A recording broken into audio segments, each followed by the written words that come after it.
Salut les amis et bienvenue dans votre rendez-vous foot du mardi sur tendanceouest.com et sur tous les supports digitaux de Tendance Ouest. C'est le Club Foot, vous le savez, avec tour à tour le HAC, le Stade Malherbe de Caen, mais aussi tout le foot régional. Et il y a de quoi dire, encore une fois cette semaine avec, il fait son retour dans l'équipe. C'est un des tenanciers de ce Club Foot, Mathieu Billot du Foot Normand. Salut Mathieu. Salut Sylvain, salut à tous. Un autre qui fait son apparition avec nous. Il est de FFF TV. Bonjour Aurélien Renaud. Salut tout le monde. Et sa première en notre compagnie. Oui, vous ne l'avez jamais vu. Oui, vous ne l'avez jamais entendu sur les ondes de Tendance Ouest. C'est Florent Turpin de France 3 qui nous fait l'amitié d'être avec nous. Salut Florent. Salut Sylvain, ravi de vous retrouver. Alors messieurs, immédiatement plongeons dans ce week-end foot de Ligue 2. Et tiens, commençons par le HAC. Une fois n'est pas coutume, parce que ça s'est bien passé pour les Havrais du côté de Guingamp. Victoire 3-1 des hommes de Paul Le Guen. Mathieu Billot, je commence avec vous. Vous étiez à la conférence de presse juste avant ce match des Havrais face à Guingamp. Paul Le Guen avait fait preuve de sérieux, comme à son habitude, extrêmement posé. Ça s'est très bien passé pour les Havrais finalement. Alors le résultat s'est très bien passé. Après, on peut dire que le score est un poil flatteur pour le HAC. Car dans le contenu, Guingamp a fait plus que rivaliser, s'est créé beaucoup d'opportunités, c'est efficace, contrairement au HAC, qui s'est montré chirurgical, et par contre qui a exploité des largesses défensives du côté de Guingamp un petit peu effrayantes, mais ça c'est pas leur problème, c'est le problème des adversaires. Donc il y a quand même, c'est un bon score, c'est une bonne performance de s'imposer à Guingamp. Après, dans le contenu, d'ailleurs Paul Le Guen l'a dit, il a trouvé que c'était le moins bon match des trois premières journées de son équipe. Donc ça se situe à peu près. L'exigence et peut-être aussi la prestation qu'ont fait les Havrais samedi. Alors une exigence de qualité, une exigence de résultat aussi, parce que force est de constater finalement que les Havrais, malgré des débuts assez compliqués en termes de mercato, et on va y revenir, sont en train de trouver une équipe finalement. Aurélien Renaud, vous en pensez quoi vous ? Ouais, ils sont en train de trouver une équipe. Je rejoins assez Paul Le Guen. J'avais regardé le match vraiment attentivement contre Troyes. Bon, ils avaient forcément gâché un petit une logique, une sévère. Sur le match de Guingamp, il y a de la réussite. Il y a aussi un adversaire, Guingamp, qui est complètement illisible en ce début de saison. On ne sait pas du tout où ça va, que ce soit en coulisses ou sur le terrain. Après, l'équipe du Havre, le mercato est forcément en question, hein, comme pour toutes les équipes. Quand je vois malgré tout les départs importants qu'il y a eu, quand bien même des joueurs comme Cornet, comme Gibaud, ce sont des joueurs intéressants pour une équipe comme le Havre, je préfère encore attendre quelques matchs parce qu'on sait trop à quel point cette formation peut être imprévisible et malheureusement souvent dans le mauvais sens ces dernières saisons. Mathieu Billot, c'est une victoire qui peut être fondatrice pour le HAC, d'après vous, à Guingamp, ou au débutement de cette saison? Fondatrice, je ne sais pas, c'est que la troisième journée, ça me paraît prématuré de dire ça. Il faut aller gagner à Guingamp quand même. Il faut gagner à Guingamp quand même. Il faut gagner à Guingamp. Guingamp, c'est un nom aujourd'hui. Est-ce que Guingamp, alors même si Paul Le Guen dit que l'équipe de Guingamp finira dans le top 5 de la Ligue 2 à la fin de la saison, moi personnellement, j'en sais rien. Aurélien y avait fait référence. Il y a pas mal de soubresauts à Guingamp, notamment en coulisses. Bon, il faut faire attention parce que l'année dernière, le HAC avait fait un très très bon début de saison, avait fait des performances significatives à Troyes, à Lens. On avait eu tendance un petit peu à s'enflammer. Derrière, on a vu qu'il y a un coup de mou. C'est très très long. On ne peut pas dire que la troisième journée, cette victoire est fondatrice. On ne sait pas quel visage aura l'équipe le 6 octobre, le lendemain de la clôture du mercato. Je crois qu'il faut juste prendre la victoire, c'est bien. Et puis, il faut voir s'ils sont en capacité d'être confirmés face à une équipe qui réalise un bon début de saison, mais qui n'est pas un nom de la Ligue 2. Et souvent, c'est contre ces équipes-là que le HAC perd des points en route, notamment à domicile. C'est là qu'on va voir peut-être la capacité de progression de cette équipe dès samedi prochain. Bon, un mot sur Jamal Thierry, ses premiers buts importants dans cette saison à l'ancien joueur d'Avranches, Aurélien Renaud. En l'absence de Tino Kadewere, et pour cause, parti du côté de l'Olympique Lyonnais, en l'absence, et on va y venir dans quelques instants, de joueurs en renfort réel sur la phase offensive, Jamal Thierry, c'est la cartouche essentielle du HAC. Ouais, mais plus que la cartouche essentielle, pardon, c'est un joueur que je trouve vraiment efficace, que très bon la saison dernière, un petit peu effacé par Kadewere évidemment. Là, c'est vrai que sur les dernières prestations, et surtout celle à Guingamp, on voit qu'il a pris un petit peu la lumière. Je pense qu'il est capable de porter l'attaque à Brest. C'est un joueur de qualité, mais je pense que vous avez déjà donné plus ou moins la réponse dans la question. Je pense qu'il va quand même falloir côté Havrais enclencher la seconde dans le mercato mercato parce que devant, il me semble que c'était Abdelli qui l'accompagnait au début de match sur le front de l'attaque. Ça ne sera pas suffisant à mon sens si vraiment les Havrais veulent avoir des grandes ambitions et à terme peut-être se mêler à la montée.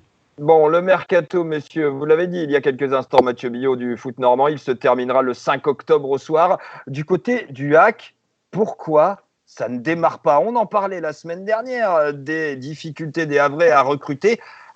Rien n'a bougé en une semaine. Ça commence à être urgent, non, Mathieu, maintenant?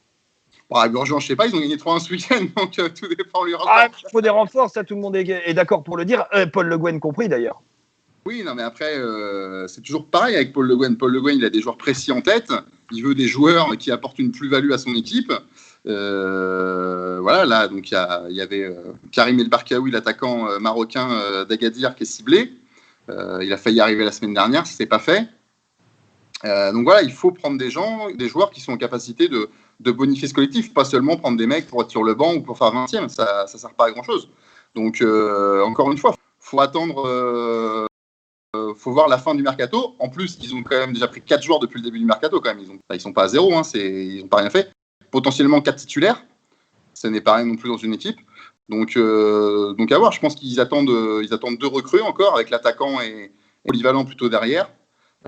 C'est plutôt dans le sens des départs qu'il faudrait voir est-ce qu'ils vont encore perdre des joueurs avec Victor Lekal et Umut Meras, qui sont les 2 principales cibles. S'ils gardent ces 2 garçons et qu'ils font ce qu'ils veulent au niveau arrivé, une équipe intéressante qui va candidater au top 5. Sans Alors, un mot avec vous, Aurélien Renaud de FFF TV, sur peut-être pas sur le cas Victor Lekal, on y reviendra, mais sur le cas d'Umut Meras. C'est un joueur qui forcément intéresse des clubs et pas en Ligue 2. Non, c'est un joueur qui pourrait aller effectivement plus haut, mais c'est vrai que je pense qu'au regard des joueurs qui ont déjà été perdus par le Havre, il y en a quand même beaucoup. Il y a Badé, il y a Gay, il y a Ebimbe aussi qu'on retrouve à Dijon cette saison. Je pense que le Havre aurait tout intérêt à le garder.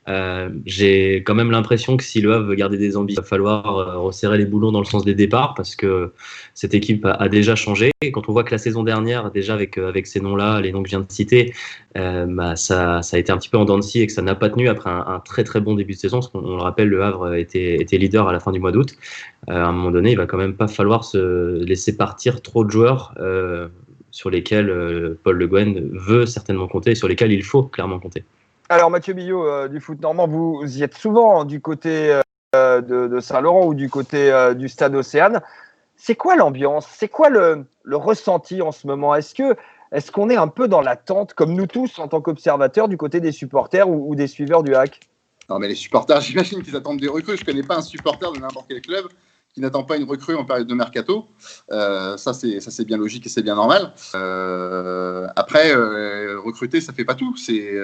Encore une fois, il faut que ça s'inscrive dans un collectif, il faut que ça apporte une plus-value. Je pense que le HAC de cette saison sera totalement différent dans le style de jeu de la saison dernière. Paul Le Guen l'a évoqué à plusieurs reprises. Donc voilà, au Havre, ils prennent leur temps. Pour moi, ils ne sont pas dans le besoin. Ils ont 6 points en 9 matchs. Je pense qu'ils sont plutôt bien. Il leur faudra certainement des renforts pour avoir des ambitions sur toute la saison. Mais voilà, honnêtement, pour moi, il n'y a pas d'urgence sur ce qu'on voit. Il y a déjà un bon petit groupe. Il y a déjà un groupe d'une 20aine de joueurs qui tient pour la Ligue 2 plus que le parquet. C'est suffisant, Aurélien Renaud, ce groupe que vient de mentionner Mathieu Billot, 20-22 joueurs pour la Ligue 2? Ça dépend des péripéties qu'on peut avoir dans une saison. Après, on est dans une saison particulière avec des changements qui sont redoublés, donc on peut concerner beaucoup plus de joueurs. Donc à ce niveau-là, 20-22 joueurs, ça reste pas mal pour moi. Le problème, c'est ce que j'évoquais avant, c'est que quand on a perdu des Kadewere, des Bimbe et autres joueurs d'importance, il va pas falloir voir ce groupe se réduire davantage et il va pas falloir perdre de trop gros noms. Alors même si à Guingamp, il y a eu cette victoire qui est quand même peut-être pas fondatrice, mais encourageante. On ne sait que trop bien que cette équipe du Havre, parfois, a tendance à malheureusement déjouer très rapidement. Ah, pour ne pas déjouer, justement, il va falloir recevoir Niort, il va falloir gagner contre Niort. Match à suivre, on vous le rappelle, en fil rouge sur tendanceouest.com et en direct en même temps que la rencontre de Caen. Ce sera samedi soir à partir de 19h. Et vous y serez, Mathieu Billot, si je ne m'abuse, du côté du stade Océane pour suivre ce Le Havre-Niort. Il va ressembler à quoi ce match-là, selon vous? C'est une bonne question. Merci de me la poser. De rien, c'était cadeau. C'était cadeau, c'est offert. Non, Niort, c'est une équipe un peu surprenante en ce début de saison parce qu'elle est tout en haut. Elle est tout en haut du classement, alors qu'elle est plutôt, avant le début du championnat, on la voyait plutôt tout en bas, avec beaucoup de départs, un changement d'entraîneur, avec quelqu'un qu'on ne connaît pas forcément à sa tête. Voilà, avec des soubresauts aussi en coulisses. Il y a eu un changement d'actionnariat, de président. Ils ont été sanctionnés la semaine dernière par rapport à des irrégularités, avec exclus de la Coupe de France, pas pour cette saison, mais pour la saison prochaine. Mais bon, visiblement, sur le terrain, ça ne les perturbe pas trop. Ils prennent les points, ils gagnent. Et comme c'est une équipe qui, elle, cherche avant tout à se maintenir, sur le fameux total de 42 points qu'on dit toujours, elle en a déjà engrangé 7. Et donc, elle viendra sans pression, en toute décontraction, au stade Océane, avec l'ambition de faire un gros coup. Donc, attention, méfiance. Et encore une fois, c'est contre ce genre d'équipe que le HAC perd des points depuis... Traditionnellement, depuis des années. Exactement. Voilà. Exactement. Aurélien Renaud, ça va jouer sur quoi ce match entre Havrais et Niortais, justement? On le disait, ça va d'abord se jouer dans la tête pour effacer cette espèce de manie que les Havrais ont de se manquer assez souvent à Océane face à des, et je mets des guillemets évidemment, on n'y voyait aucun manque de respect, face à des équipes plus petites. Ça va se jouer dans la tête. Déjà, Mathieu a bien résumé la chose. On est dans le cas où Niort est effectivement annoncé comme un petit du championnat, mais il faut quand même regarder le début de saison qui est quand même assez surprenant, assez prometteur, malgré les soubresauts en coulisses. Ça va jouer dans les têtes aussi, mais je pense qu'il y a une chose importante que les Havrais ont réussi déjà cette saison, après le faux départ à 3, c'est de battre Amiens chez eux. Parce que voilà, débloquer le compteur à domicile dès la première journée, ça peut vous mettre dans des prédispositions intéressantes. Et Amiens, c'est pas n'importe qui non plus, c'est une équipe qui descend de Ligue 1, qui a encore énormément d'éléments qui évoluaient à l'étage supérieur la saison dernière. Donc c'est pas une équipe à prendre à la légère, quand bien même elle vient aussi de s'incliner à nouveau contre le PFC ce week-end. Mais je pense que les Havrais, psychologiquement, après deux victoires, on le vend en poupe. Donc en fait, la balle, elle est clairement dans leur camp. À voir si les leçons des saisons précédentes ont été apprises. Capitaliser, Mathieu Billot, ça va être le mot de Paul Le Guen pour ce match. Bonifier absolument la victoire à Guingamp.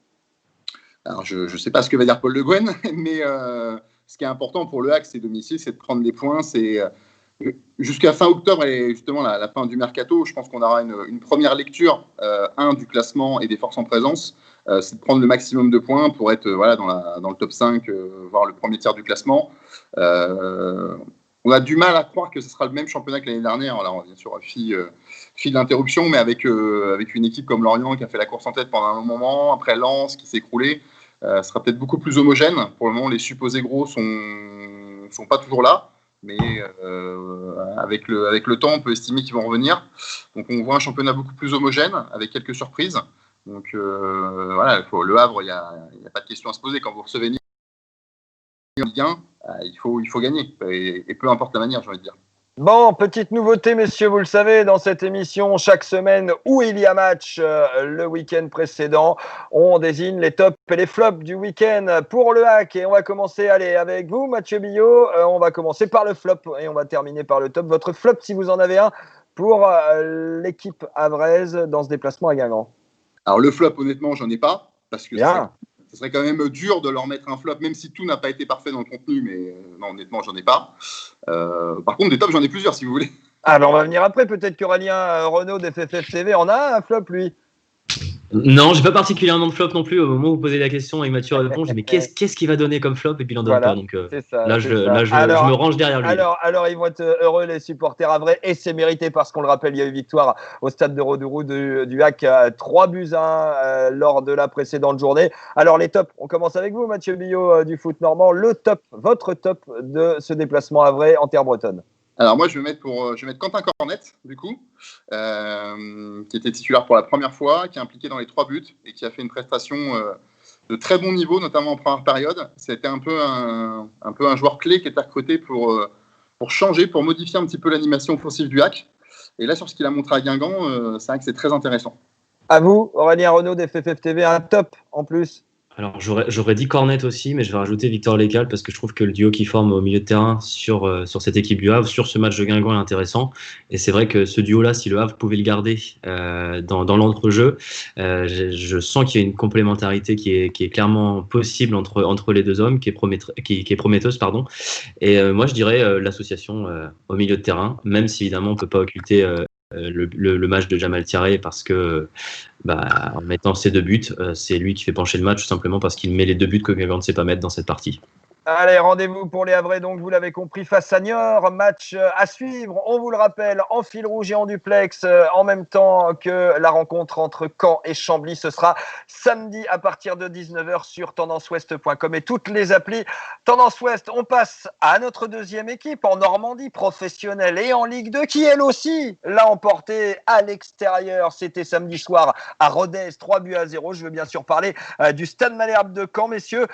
Alors, c'est un départ canon de Malherbe. Et là, je me tourne. Allez, facile. On va lui mettre la bonne passe en profondeur comme il faut pour sa première intervention dans notre émission. Florent Turpin, ces Canets, ils vous font plaisir dans ce début de saison? En tout cas, ils sont sur une excellente dynamique, ça c'est clair. Et tout ce qui se passe autour du club, ça contribue à cette excellente dynamique. Et ils font le début de saison que les gros auraient aimé faire. On pense à Toulouse, on pense à Guingamp et ils n'en sont pas là. Donc voilà, Caen réalise un bon début de saison et tout ce qui est engrangé encourage et contribue à cette bonne dynamique. Et ça va dans le bon sens, j'ai envie de dire. Ça va dans le bon sens, Mathieu Billot. Ce que l'on voit du côté du Stade Malais n'ont pas perdu, les Canets n'ont pas encaissé de but et les Canets se sont imposés 3-0 à Rodez et grimpent sur le podium de cette Ligue 2 avec 7 points en 3 matchs. Vous en pensez quoi, vous, de ce départ, Mathieu? Eh ben, en termes de points, c'est quasi parfait. Mais au-delà de ça, ce qui est intéressant, je trouve, c'est qu'il se dégage de l'équipe. Voilà, c'est un football, on va dire, plutôt vertical que de possession, mais c'est assez efficace. Voilà, ils sont solides et je trouve qu'il y a, voilà, les joueurs courent pour les uns pour les autres, j'ai envie de dire. Ils font les efforts, ils sont solides. Je trouve ça vraiment très intéressant. S'ils gardent cet état d'esprit-là, ils sont épargnés, on va dire, par les pépins de blessures ou de suspension, ça peut être intéressant. Aurélien Renaud de FFF TV, les Canets, vous les avez commentés en ma compagnie lors du premier match à domicile face à Ajaccio. Nous les commenterons à nouveau ensemble face à Chambly samedi soir. Il vous inspire quoi ces Canets? Alors on note le bon départ mentionné évidemment dans les résultats par Florent Turpin, le bon départ dans l'état d'esprit mentionné par Mathieu Billot. C'est quoi que vous retenez en premier, vous?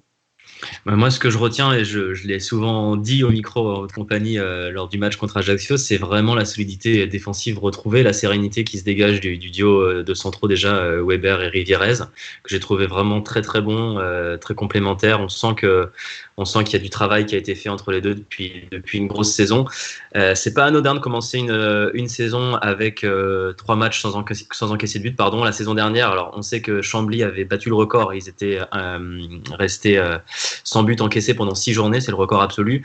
Mais une équipe comme Chambly, de l'autre côté du terrain, n'avait pas la capacité offensive pour perdurer, pour faire quelque chose de grand. Et il y a une stat qui était intéressante que j'ai relevée sur le site de la LFP, justement, sur ce que font les meilleures défenses après 3 journées dans le championnat. À l'exception du Havre en 2011-2012, on est forcément dans le top 8. Et en règle générale, on est premier, quatrième ou septième comme Valenciennes la saison dernière. C'est pas inintéressant ce que les Canets démontrent défensivement, et avoir les bases défensives, c'est quand même prometteur pour une belle saison. Florent Turpin, vous en avez vécu plusieurs de saisons au Stade Malherbe de Caen pour France 3 Normandie. Elle vous inspire quoi cette entame? Vous sentez que cette solidité, ça peut déboucher sur quelque chose de vraiment bien, ou est-ce qu'il est encore beaucoup trop tôt pour le dire? Je pense qu'il est trop tôt, mais je pense qu'il y a un truc qui est en train de se créer autour du club. Les suiveurs le disent, le mercato n'est pas fini, mais il y a un état d'esprit. Mathieu vient de le dire. Il y a un état d'esprit qui fait que cette année, Caen peut, pourquoi pas, aller plus vite que la musique. C'est-à-dire peut-être nourrir des ambitions auxquelles il ne pensait même pas l'année dernière. Le nouvel actionnariat du Stade Malherbe, ce nouvel état d'esprit, des jeunes qui émergent, moi je les sens plutôt bien cette année. Avec une première révélation, ai-je envie de dire, Mathieu Billot du foot normand, Kélian Nsona, ça commence à être sérieux, cette histoire. Ouais, alors on va éviter de tomber dans le piège. C'est pour ça que j'ai mis beaucoup de précautions. Ça commence à être sérieux, dirons-nous. Pas parce que je trouve pas que le joueur est bon. Hein, je trouve qu'au contraire. Non, mais on en a vu plein des étoiles filantes comme ça. Tendance, et moi le premier des fois après 2 matchs à les enflammer. Et je pense pas que c'est toujours bon pour eux. Et c'est vrai que ce qu'ils montrent sur la prépa, parce qu'il y a aussi la prépa, hein, c'est un vrai, qu'il a montré. Il y a 6 matchs de prépa, 3 matchs de championnat quand même. Et surtout, on a l'impression qu'il est capable de répéter les efforts à haute intensité, à haut niveau. C'est vraiment intéressant. Bon, il a les qualités du footballeur moderne devant. Il va vite, il percute, il fait mal à son défenseur. Il joue pour l'équipe. Franchement, oui, c'est sur les 3 premières journées, c'est intéressant. Là, forcément, on avait commencé à le voir un peu en fin de saison dernière, au mois de mars. Quand on l'a retrouvé 6 mois plus tard, c'est aussi un garçon qui a 18-19 ans, hein, qui physiquement avait changé, forcément. C'est à cet âge-là qu'on s'épaissit un petit peu. C'est un temps. Maintenant, il faut faire attention, forcément. Il ne faut pas les enflammer, il ne faut pas les brûler. Mais c'est vraiment typiquement, pour l'instant, c'est vrai que c'est une belle...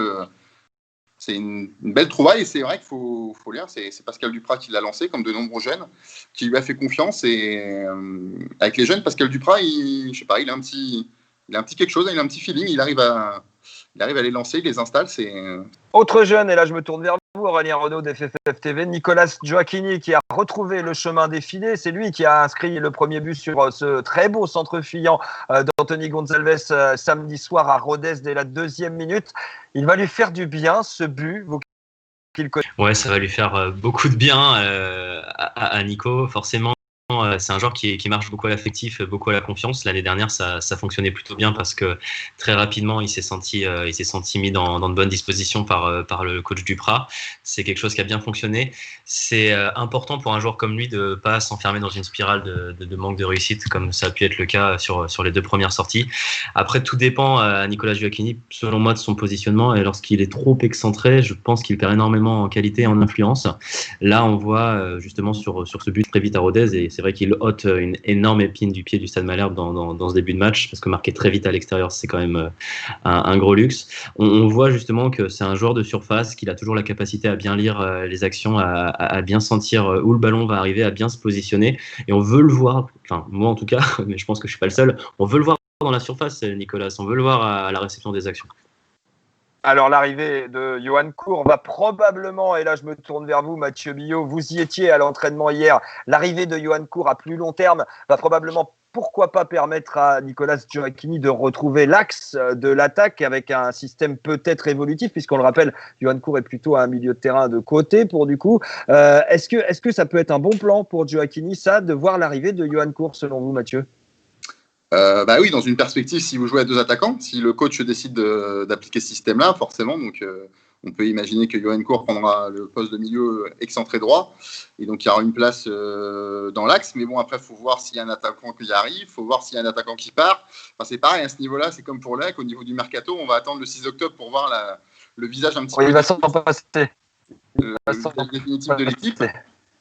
Mais voilà, c'est vrai que même le coach le dit, hein, que Nicolas est plus performant devant, mais pour les besoins de l'équipe, il a besoin de mettre quelqu'un à droite, et il le fait. Et voilà, et comme dit le coach, il faut mieux jouer même à un poste où vous n'êtes peut-être pas le plus performant que rester sur le banc. C'est vrai, c'est pas faux, exactement. En tout cas, ça lui donne raison à Pascal Duprat en ce moment, puisqu'on le rappelle, les Malherbistes comptent 7 points en 3 matchs et reçoivent Chambly. Ce sera samedi à 19h. Évidemment, à suivre en direct et en intégralité sur tendanceouest.com et sur toutes les applis Tendance Ouest. 2e sujet concernant le Stade Malherbe. Et là, attention, il va se recoiffer, il va se peigner la barbe et il est prêt à nous en parler. Le rachat du club, Florent Turpin de France 3. Vous avez suivi tout cet épisode, évidemment, depuis des mois, comme nous tous, de rachat du Stade Malherbe de Caen. Hier soir, le conseil municipal de la ville de Caen a validé ce rachat. D'abord, vous, Florent Turpin, en tant que suiveur, il vous inspire quoi ce rachat ? Vous sentez quelque chose ? Vous l'avez dit tout à l'heure, on sent quelque chose se créer autour du club. Oui, c'est vrai. Et tout le monde le dit. Moi, je prépare pour ce week-end un reportage autour de Pierre-Antoine Capton.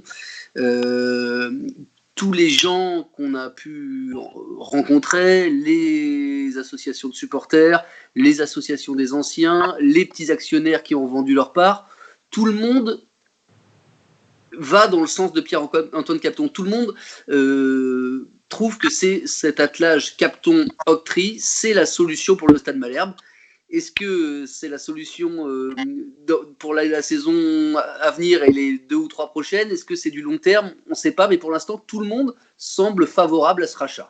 Alors, tout le monde semble favorable, mais Pierre-Antoine Capton, chez chacun de nos médias, messieurs, parce que vous, pour vous, Florent Turpin, ce sera dans quelques jours, mais pour vous, Mathieu Billot, c'est déjà sorti, et on le rappelle, dans le numéro du Foot Normand de ce mois-ci, en vente dans les kiosques, l'interview complète de Pierre-Antoine Capton. Vous avez pu également, chers auditeurs, la découvrir sur tendanceouest.com et à l'antenne de Tendance Ouest, cette interview du nouvel homme fort du Stade Malherbe de Caen.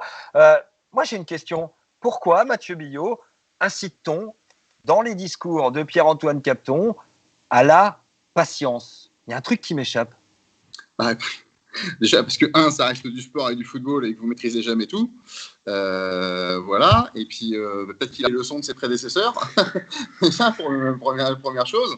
Voilà. Et puis, parce que c'est pas parce que vous avez gagné 3 matchs, 2 et 1 nul, qu'il faut s'enflammer et penser que Malherbe est déjà de retour en Ligue 1 ou quoi que ce soit. Il y a beaucoup de boulot, hein, il l'a répété à de nombreuses reprises, sur le terrain et en dehors. Il y a de nombreuses étapes. Donc oui, c'est aléatoire. Ça serait un peu présent. J'ai du mal à l'imaginer, Pierre-Antoine Capton arriver et dire c'est la Ligue 1 tout de suite, maintenant, à la fin de la saison, sinon c'est un échec. En tout cas, c'est pas comme ça visiblement qu'il a fonctionné depuis le début de ce processus de rachat. Non, faut mieux être prudent, parce que qu'est-ce qu'on va dire si quand s'incline samedi contre Chambly? Faut laisser le temps au temps. C'est même pas terminé le processus de rachat, donc on peut être un petit peu être patient. C'est un mot qu'on répète beaucoup depuis un certain temps, qui irrite les supporters. Mais voilà, faut surtout pas s'enflammer. C'est pas parce que vous avez 2 résultats qu'il faut croire tout de suite que vous allez remonter en Ligue 1 l'année prochaine. Florent Turpin, la patience n'empêche néanmoins pas l'ambition. Pierre-Antoine Capton, il voudrait bien remonter quand même assez vite dans cette Ligue 1, il ne faut pas se tromper non plus. Bien sûr, il ne l'a pas dit, ou peut-être à vous, dans les colonnes il a commencé, c'est vrai qu'il a commencé chez nous, effectivement, à évoquer 3 ans pour remonter en Ligue 1. Ça, c'est un fait. C'est vrai que c'est compliqué pour lui de se dévoiler au grand jour ou de donner toutes ses ambitions dès maintenant. En plus, c'est quelqu'un qui maîtrise parfaitement sa communication. Et du coup, il reste bien dans son rôle, et je pense qu'il a raison, quoi. C'est vrai que son arrivée et celle d'Octree suscite beaucoup d'espoir, mais aussi un peu de méfiance. Tout le monde le dit. C'est pas anodin qu'un fonds d'investissement multimilliardaire américain arrive dans un club de Ligue 2. Voilà, il y a un peu de méfiance. On l'a vu hier soir en conseil municipal de Caen. C'était la dernière étape pour valider le rachat du club. Ça a été évidemment validé sans problème par le conseil municipal, mais il y a l'opposition qui s'est abstenue. C'est-à-dire que les élus de l'opposition, plutôt la gauche à Caen, a quand même fait ressentir qu'il y avait un peu de... Voilà, c'est plutôt un conflit philosophique. Ils se sont un peu interrogés sur l'arrivée d'un fonds d'investissement américain à Caen. Et voilà, c'est... C'est une opposition systématique et politique, ou est-ce que c'est une opposition vraiment d'idées?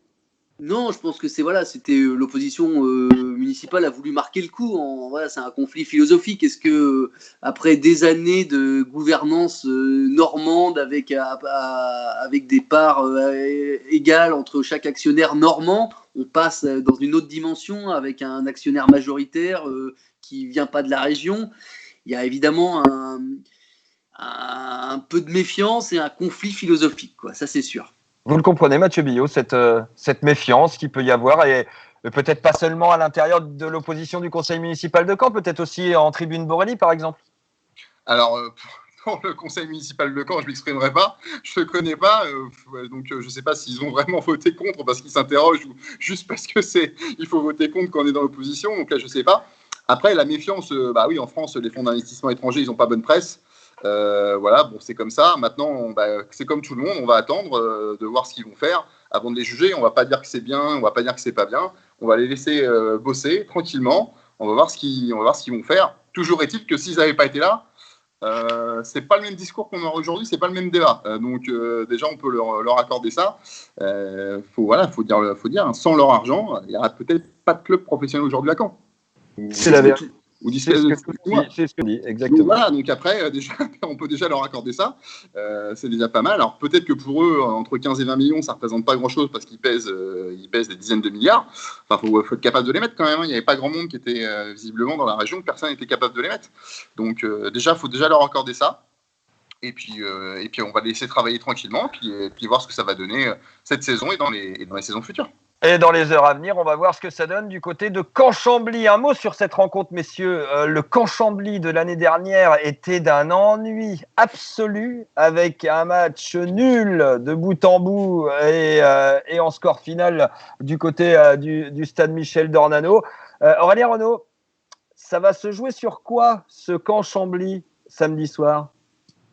Ça va se jouer sur, j'espère, les dynamiques entre les deux formations. On a une équipe de Caen, on vient de le dire, qui marche un petit peu sur l'eau, même si tout n'est pas parfait. Il y a quand même beaucoup de signaux verts du point de vue collectif.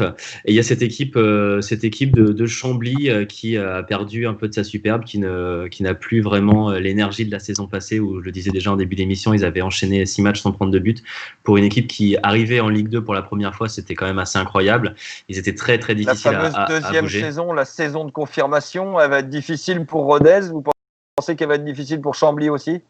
Je pense malheureusement qu'elle va être effectivement difficile pour Chambly. Pas plus tard que ce matin, d'ailleurs, je lisais les dernières réactions de Bruno Luzi, l'entraîneur, qui a mis un petit taquet à certains de ses joueurs, notamment ses remplaçants, parmi lesquels d'ailleurs un certain Lorenzo Calegari qu'on a vu du côté de l'US Avranches, où il a menacé clairement ses remplaçants de les renvoyer en réserve parce qu'ils n'apportent pas assez. Et malheureusement, si on regarde le scénario de la semaine dernière, enfin du week-end passé contre Grenoble, on a une équipe de Chambly qui est cohérente dans son début de match et qui s'écroule et qui laisse Grenoble les renverser dans les 20 dernières minutes. On a un sentiment dans cette équipe effectivement de Chambly que l'énergie de la montée est derrière eux, que le recrutement a été on va dire géré, mais un petit peu avec des petits bouts de ficelle. On essaie de tenter des paris. Il y a des avranchinés qui sont là. Alors ça fait beaucoup d'anciens avranchinés d'ailleurs dans cette équipe. Si on rajoute Maxence Derrien, Bradley Danger, ce sont des bons joueurs, mais pour la Ligue 2, ça me semble un petit peu juste quand même pour apporter la réelle plus-value dont ont besoin les Camblisiens. Et je pense sincèrement, alors même si je ne suis pas un expert en pronostic et ça, je peux vous le confirmer, mais je pense quand même que le Stade Malherbe a largement les moyens de s'imposer contre cette équipe en ce moment, en ce milieu de mois de septembre. Allez, on va faire pas des pronos, mais on va faire en tout cas pour terminer cette partie Malherbe, avant d'aller voir la partie foot fédéral, on va faire comme chaque semaine maintenant, vous en avez l'habitude, les tops et les flops du match à Rodez. Et je commence avec vous, Mathieu Billot du foot normand. Allez, avez-vous un flop sur ce match à Rodez du côté malherbiste ? Allez, histoire d'en dire un, mais c'est vraiment histoire de dire, on peut dire après le but, la dernière demi-heure de la première mi-temps où l'équipe a peut-être un peu trop reculé et un peu trop laissé le ballon à Rodez, à ce moment-là, exact. Les deux occasions, et ce qu'ils ont d'ailleurs plutôt bien corrigé au retour des vestiaires. Et pour vous, Aurélien Renaud, un flop du côté du Stade Malherbe à Rodez ? C'est difficile de trouver un flop sur ce match-là. En toute honnêteté, je vais faire joker sur celui-ci quand on a une victoire 3-0 à l'extérieur comme ça. Déjà 2 jokers pour la première émission. Vous n'en avez plus du tout jusqu'à la fin de la saison. J'en ai plus du tout. Non, je vais pas oser donner Allez, le top pour vous, Mathieu Billot du foot normand. Et moi, je veux dire Anthony Gonzalez, que je trouve. Et pour vous, Aurélien Renaud. Moi, je vais dire Prince Onyangé, que je trouve vraiment intéressant et j'espère vraiment que le Stade Malherbe, avec un Prince Onyangé investi comme ça, va pouvoir le conserver, même si c'est pas gagné, on le sait. Évidemment que ce ne sera pas gagné. Mercato, on vous le rappelle, jusqu'au 5 octobre pour tous les clubs professionnels et donc pour le Stade Malherbe de Caen. Notez dans les dernières nouvelles l'arrivée de Johan Cour. On en a parlé un tout petit peu du nouveau milieu de terrain malherbiste et pour cause, ce n'est pas encore officialisé, quand bien même il se soit entraîné sous les couleurs malherbistes. Et les discussions qui sont toujours en cours pour Alexandre Mendy du côté de Bordeaux. Affaire au pluriel à suivre et il va y avoir encore forcément des mouvement dans cet effectif malherbiste, autant dans le sens des arrivées que des départs. Dernière partie de ce club foot, le foot fédéral avec, messieurs, Avranches. Qu'est-ce que c'est que cette irrégularité ? Alors Aurélien Renaud, je me tourne vers vous parce que vous commentez Avranches pour FFF TV.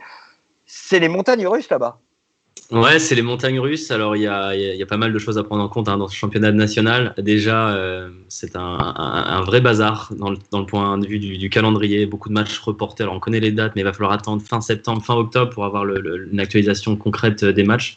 en espérant effectivement qu'il n'y ait pas d'autres reports. Déjà, c'est un premier point.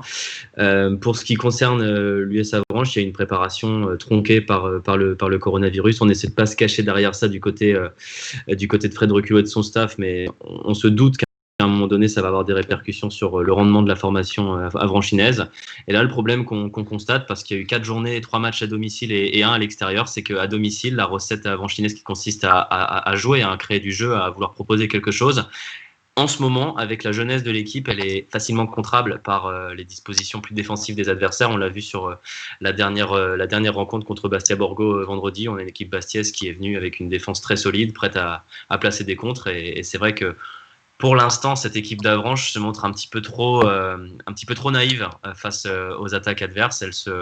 Elle manque un petit peu d'efficacité. Et c'est vrai que ça, c'est un sujet qu'on a abordé avec Fred Reculot en fin de partie. Il y a un petit peu on va dire un peu de défiance vis-à-vis de la position et la posture que prennent les adversaires à Fenouillère. Et c'est une posture que Avranches, plus défensive et plus directe, a pris à Laval. Et avec, on le sait, une victoire. Donc en fait, est-ce qu'à trop jouer, cette équipe d'Avranches peut se retrouver piégée? Est-ce qu'elle ne devrait pas parfois être un petit peu plus directe? C'est une question qu'on peut se poser, mais ça peut expliquer en tout cas ce début en dents de scie, même s'il y a, on le rappelle, 6 points en 4 matchs. C'est quand même pas mauvais pour une formation qui a vu sa préparation vraiment tronquée. Avranches et QRM dans cette nationale 1. Grandville et le FC Rouen, on en parlera la semaine prochaine de ces équipes en National 2 et on va bondir à la National 3 avec vous, Mathieu Billot. Dieppe est en tête de National 3 pour l'heure. Dieppe avait connu une saison extrêmement compliquée la saison dernière avec vraiment des résultats comme Avranches cette saison en dents de scie, une équipe jeune, très jeune. Est-ce que c'est la bonne pour Dieppe cette année pour vous, Mathieu?